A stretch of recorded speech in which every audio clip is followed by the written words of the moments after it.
Freedom Summer, written by Deborah Wiles, illustrated by Jerome Lagarrigue.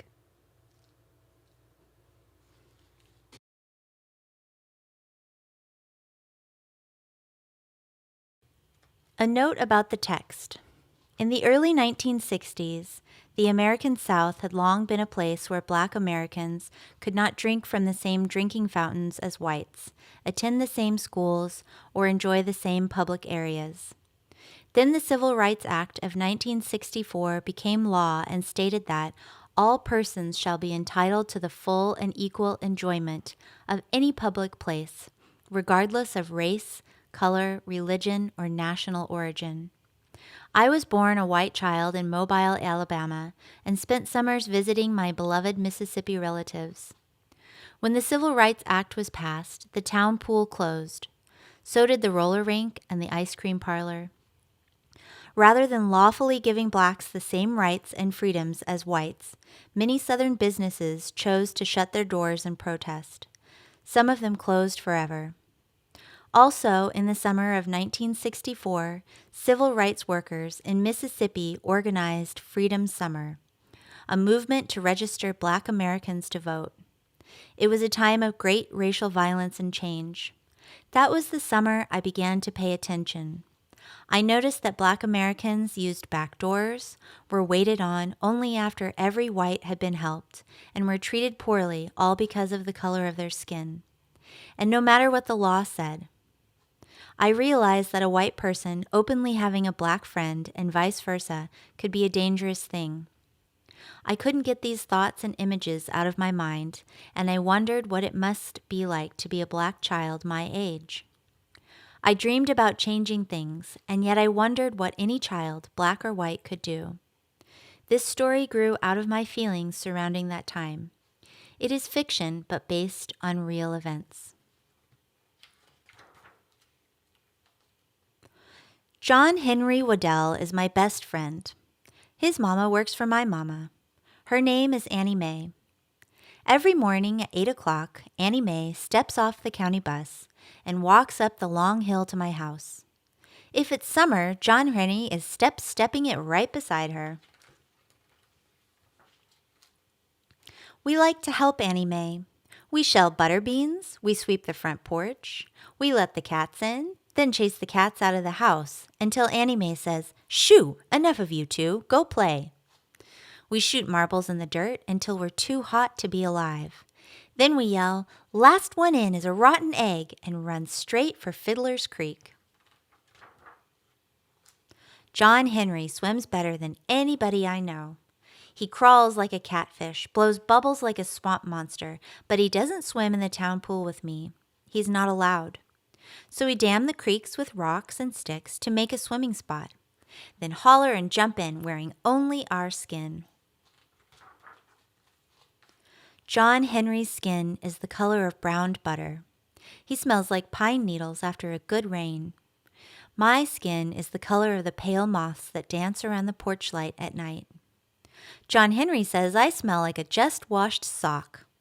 "This means war," I shout. We churn that water into a white hurricane and laugh until our sides hurt. Then we float on our backs and spout like whales. "I'm going to be a fireman when I grow up," I say.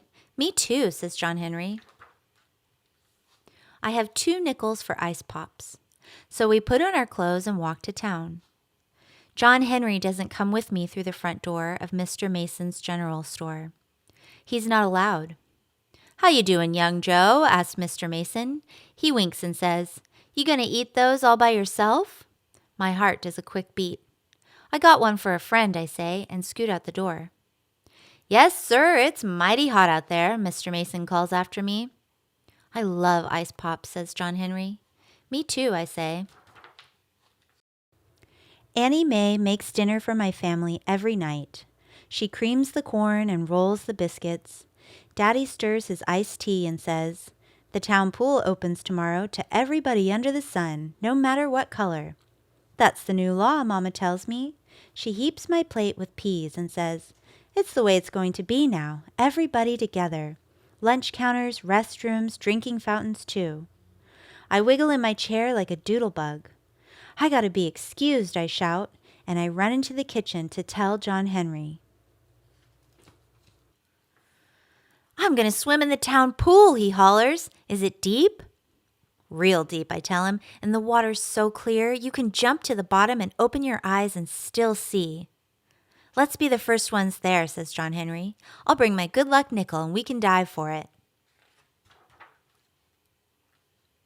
Next morning, as soon as the sun peeks into the sky, here comes my best friend, John Henry Waddell, running to meet me.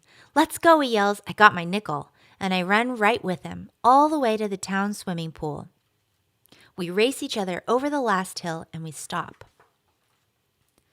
County dump trucks are here. They grind and back up to the empty pool. Workers rake steaming asphalt into the hole where sparkling clean water used to be.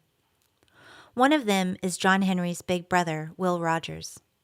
We start to call to him, "What happened?" But he sees us first and points back on down the road. It means, "Get on home." But our feet feel stuck. We can't budge. So we hunker in the tall weeds and watch all morning until the pool is filled with hot, spongy tar. Smoky steam rises into the air. Workers tie planks to their shoes and stomp on the blacktop to make it smooth. Will Rogers heaves his shovel into the back of an empty truck and climbs up with the other workers. His face is like a storm cloud, and I know this job has made him angry. "Let's go," a boss man shouts, and the truck rumble slams down the road. It's so quiet now, we can hear the breeze whisper through the grass. We sit on the diving board and stare at the tops of the silver ladders sticking up from the tar. My heart beats hard in my chest. John Henry's voice shakes. "White folks don't want colored folks in their pool." "You're wrong, John Henry," I say, but I know he's right. "Let's go back to Fiddler's Creek," I say. "I don't want to swim in this old pool anyway." John Henry's eyes fill up with angry tears. "I did," he says. "I wanted to swim in this pool. I want to do everything you can do." I don't know what to say, but as we walk back to town, my head starts to pop with new ideas. I want to go to the dairy dip with John Henry, sit down and share root beer floats. I want us to go to the picture show, buy popcorn, and watch the movie together. I want to see this town with John Henry's eyes. We stop in front of Mr. Mason's store. I jam my hands into my pockets while my mind searches for words to put with my new ideas. My fingers close around 2 nickels. "Want to get an ice pop?" John Henry wipes his eyes and takes a breath. I want to pick it out myself. I swallow hard, and my heart says yes. "Let's do that," I say. I give John Henry one of my nickels. He shakes his head. I got my own. We look at each other. Then we walk through the front door together.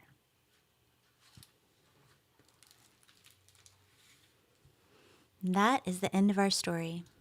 I hope you enjoyed it.